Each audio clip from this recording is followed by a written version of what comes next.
তো তোমরা দেখো কি বলছে কোশ্চেনটাতে। 160 মিটার দৈর্ঘ্যের একটি ট্রেন 54 কিমি ঘন্টা বেগে ছুটছে।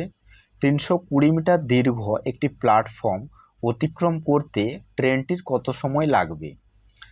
তাহলে এখানে রয়েছে কি না 160 মিটার দৈর্ঘ্যের একটা ট্রেন আর 320 মিটার দৈর্ঘ্যের একটা প্ল্যাটফর্ম, কিন্তু এদের স্পিড রয়েছে ট্রেনটির 54 কিমি ঘন্টা।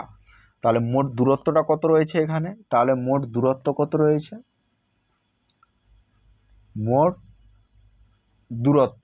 দূরত্ব কি না ট্রেন প্লাস প্ল্যাটফর্ম কত রয়েছে? ট্রেনের রয়েছে 160 প্লাস প্ল্যাটফর্মে রয়েছে 320, টোটাল হলো কত আমার না 480 মিটার, 480 মিটার।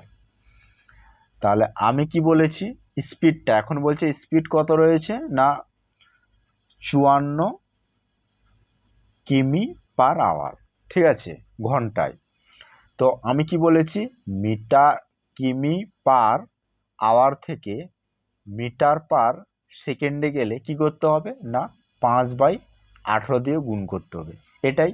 তাহলে আমি এখানে কি করব না 554 ইন্টু 5/18, 18 কত না 18 3 54, 5 3 15, 15 কি না মিটার পার সেকেন্ড, অর্থাৎ 15 মিটার যায় 1 সেকেন্ডে বা 1 মিটার যায় 1 সেকেন্ডে যায় 15 মিটার, দুটো কথার একই অর্থ, ঠিক আছে। তো আমি কি এখানে কি বলেছে না